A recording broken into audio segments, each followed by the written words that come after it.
Hey, good morning guys. Justin with California Grenadiers. Got a little project we're working on here on the Grenadier, getting ready for Overland Expo Mountain West. We're going to be displaying out there in the Trail Racks booth.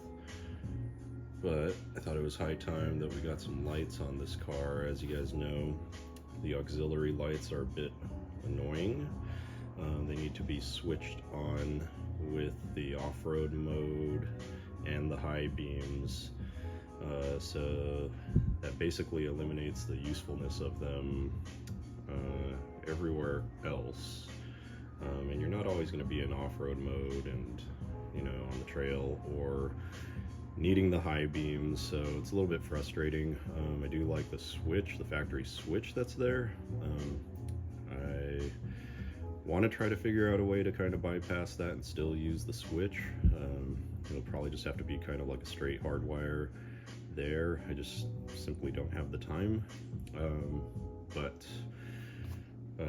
Agile Offroad came up with an awesome solution. I know you guys have seen these before, but these are XL-R 80s, and they made their own brackets to replace the factory auxiliary lights in the Grille. These put out like 9,600 something lumens each light, so this is more than sufficient for pretty much anyone. I'm probably going to put some light bar into the rack, the Trail Racks rack, when they finalize that wind deflector. I don't necessarily need it, but it's fun, I guess. But we're trying to allocate some funds other places, like a driveline component that's currently in the works. I'll try to keep you guys posted and updated about that as things unfold, but that's going to kind of take some time to develop. But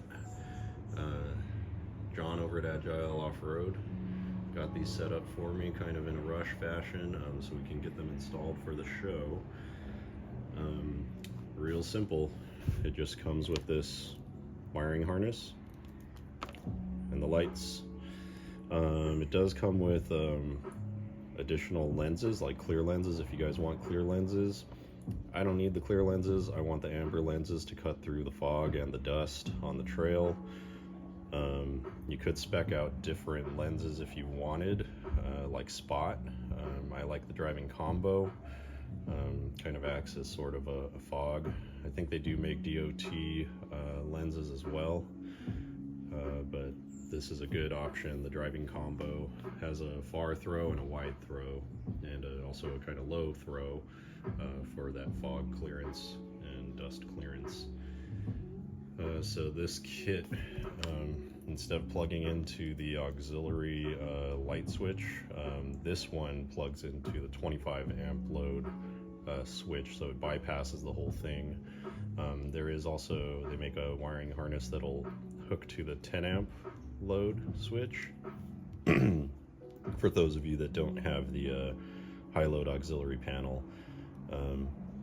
This solution is fine for me. I mean, it's nice that it bypasses that auxiliary switch, but I do kind of really dislike dead switches that don't do anything. So I'm going to try to figure out some kind of other option. Maybe run some S2s in the bumper grills here, if I don't find a bumper solution in the meantime that will act more as a true fog light. Maybe throw some widespread lenses on there, or a diffused lens, or maybe even just some S1s.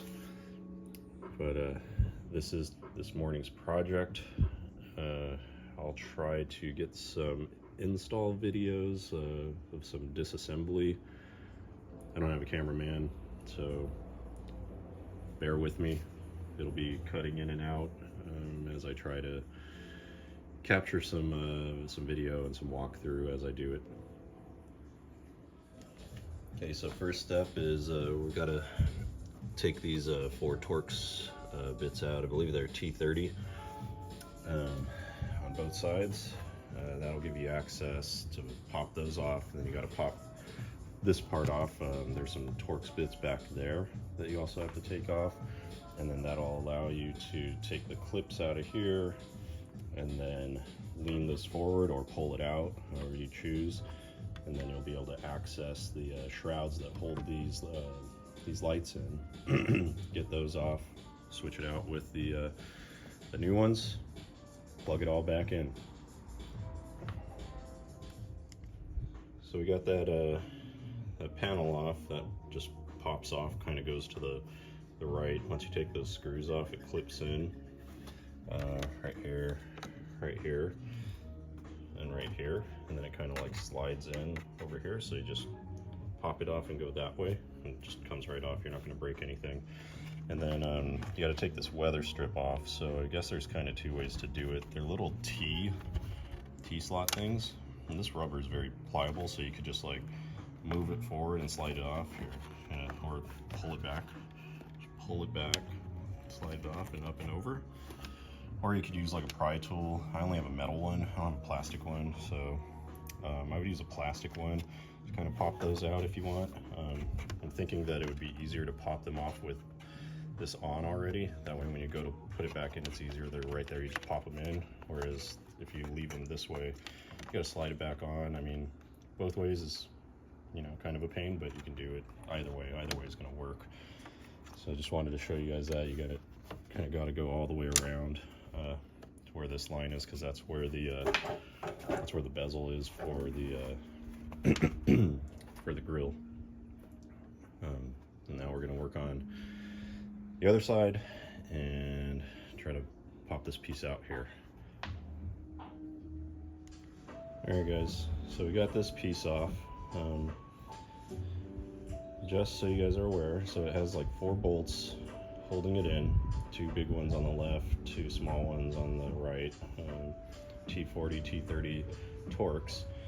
But when you go to pull this thing out, it kind of clips in right there, like it slides in right there to, like, you know,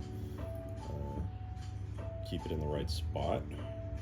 But then when you go to pull this off, it also has clips. So these 2 little clips, 1, 2, and then these pegs that slide it in. So you do have to apply a little bit of force to pop this out. Just be careful, you know, you don't want to snap these off. I mean, you can replace those pretty easily, like if you guys have a bunch of clips in your toolbox and stuff, but I prefer not to. So just be careful, don't like yank on it sideways or anything. It just pulls straight out, as you can see from these pegs. They help keep it aligned. So just be cognizant of that. Once you pull those off, then you've got access to these other bolts here. Right there, right there, right there. And that should allow this to fold down. You got those bolts in there. You just got to do the same thing on the other side. I think if you could access these bolts down here, you'd probably just take the whole grill off. But I believe that would require I think that would require taking off the front fascia of the bumper, unless you have, like, I don't know, I don't even think it exists, but something that narrow to squeeze in there to pull, to put that in. But I think just leaning it forward is fine. I think that's okay. So we'll keep working on it. Alright guys, we got these out. There's 1, 2, 3, 4 bolts. Those are T40s. And these little funky suckers, these are plastic clip type things. These are T30. So what you got to do is you have to loosen this while you kind of pull up, and it'll pop up. It's like one of those pop-up type fasteners. It's kind of funky. So be careful with those. Those are plastic. There's 4 of those. Those are T30s. You don't really need to apply a lot of pressure. They'll just pop out of those holes there. And that gives you access right here to get down inside of there. And then start working on the lights, disassembling these lights here.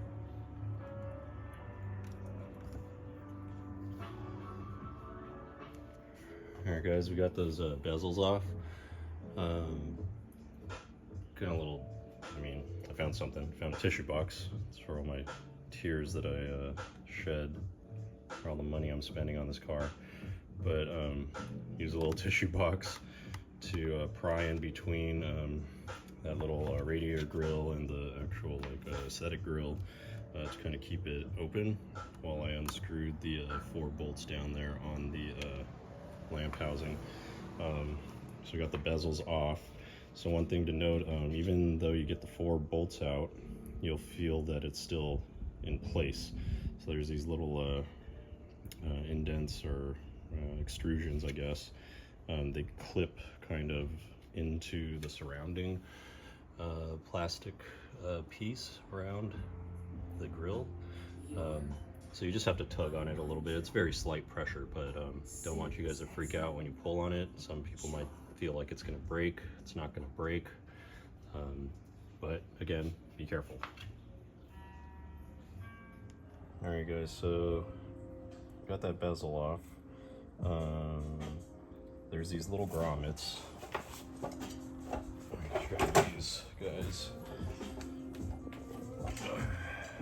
There's these little grommets mentioned in an earlier step. They go into these holes right here. Or mentioned in a later step, I guess. So that's where these little pegs, those just sit in there, they pop into those. So it doesn't really take that much effort to pull these out. So all you gotta really do is get a pry tool. Again, I don't have a plastic one, shame on me. But there's these little grooves. You can see these kind of like cutouts. It's so that you can get a tool in there.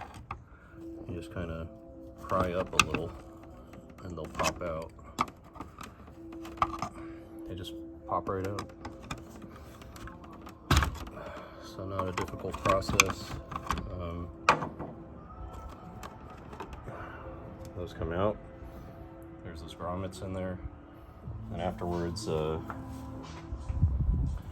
can just, I found it easier to push those through, like squeeze the grommet and then push it through with the needle nose pliers.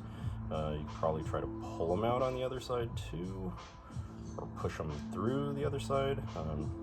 I just found it easiest to squeeze that grommet. Let's see here.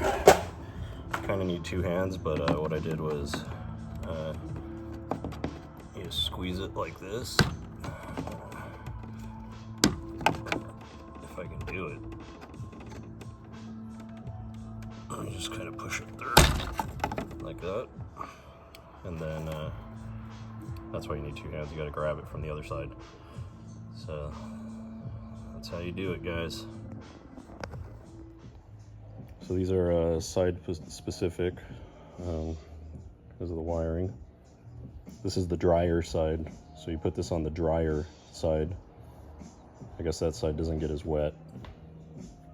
So I think this is the dryer side. We know what he meant.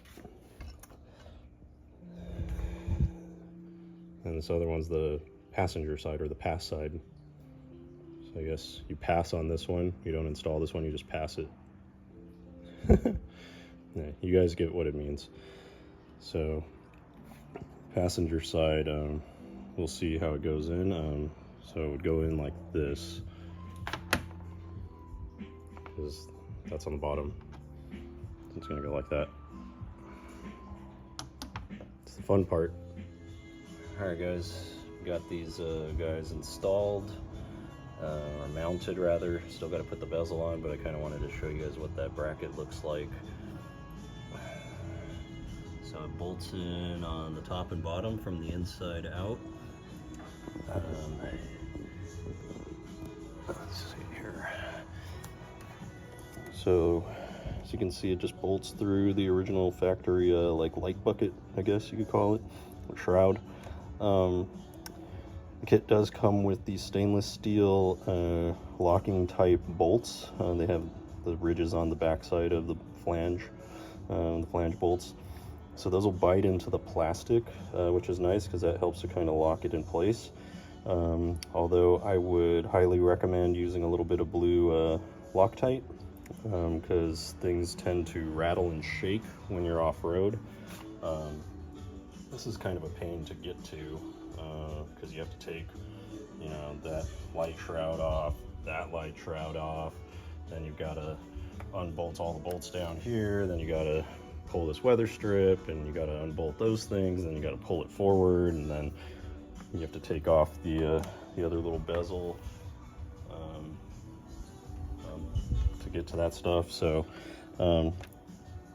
it's just a little you know, preventative kind of maintenance. I would say put a little bit of thread locker on there, and that'll help. So we'll get moving on the rest of this. Alright guys, I got these wired up down here. You can wire these any way you want, but I kind of ran it up the radiator grill, up by the temp sensor, across the top, and then back down. I wanted to hide the plugs kind of behind the light shroud, that way they're not visible. There wasn't really any other way to do it. You could wire it under the bumper, through the bumper, but I'm lazy. I don't want to go do all that. I don't need to do all that. It's fine. Can't really see it, so it's fine unless you get up close, then you can kind of see it. But I mean, it looks like it's supposed to be there if you use enough zip ties. But you can see the plugs are hidden behind the shroud, so that's nice. And then as far as the wiring for it to go to the engine bay, I'm just kind of routing it the same way that the factory is routed.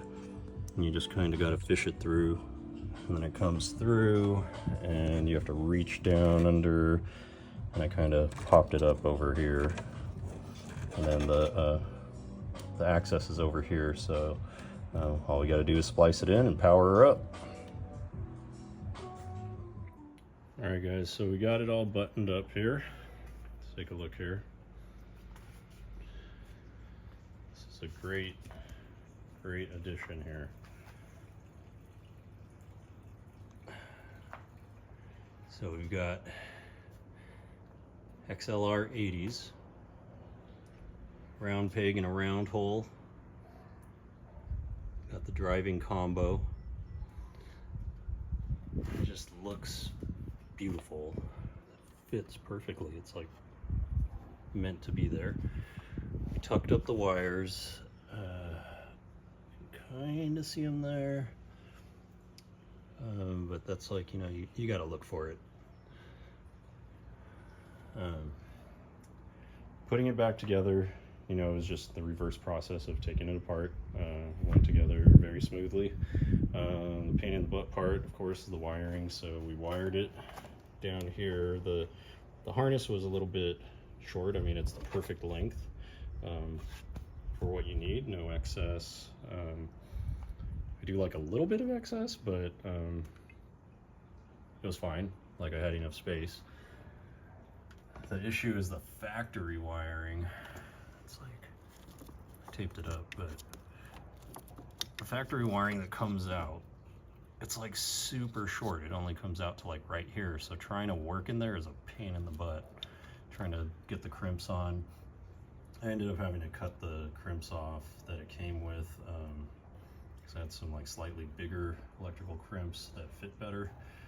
Made it a little easier. I think if I was to redo this, I'd probably extend the wires. That would make it more accessible, but wires that are supplied with the kit, they're long enough, and they're nice. They're loomed up really nice, so perfectly good. Very easy, just plug and play, basically. It's just a pain in the butt getting to that wiring. So I mean, it looks badass. I know they perform well. I had XL80s on my Jeep. These are XL-R 80s, so these are even better. I know there's some kits out there with the LP4s. Those are nice, but they don't fit quite as nice in this bezel. They look a little bit out of place. These are round, so it looks perfect, and you reuse the factory shrouds, so it looks like it's meant to be. And then it's wired to the high load panel up here. So all you got to do is turn the power on, and then it's wired to this switch over here. You turn that on, and you got red telling you that it's activated.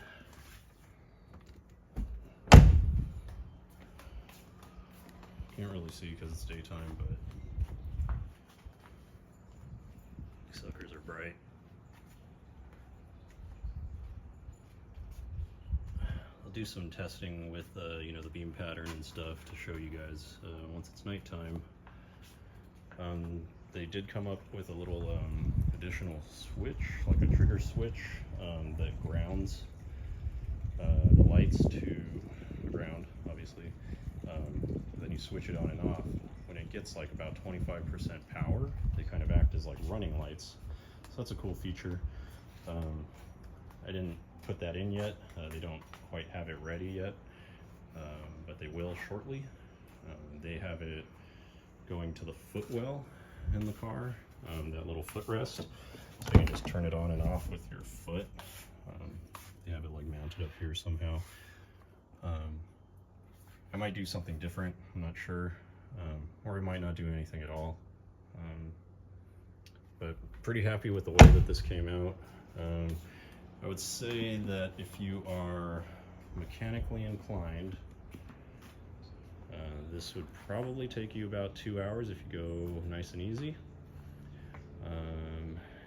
If not so mechanically inclined, I'd give yourself about 3 to 4 hours. That way you can really take your time so you don't break anything, don't break any of those clips, because I imagine those are probably still kind of hard to get over here in America. The parts departments and things at the different dealerships are still building up. The most annoying thing I would say is this weather strip. My advice is, when you, instead of sliding this weather strip off of those, I would say, if you do pop it off, like of the clips, afterwards pry those clips out, and then you'll be able to stick them in much easier into the weather strip, and then you'll be able to just pop the whole weather strip back in. It's a lot easier that way. Otherwise you're kind of stretching this and fighting it and trying to catch the clip, and I did about 2 of them like that, and I was like, yeah, this isn't optimal. So yeah, Baja Designs XL-R 80s with the Agile Offroad brackets that they developed. Super nice product. A little bit on the pricey side, but that's because these lights are super high performance. They throw a lot of lumens. I think it's like 9660 or something like that. Like almost 10,000 lumens each light. So super thrilled about this upgrade here.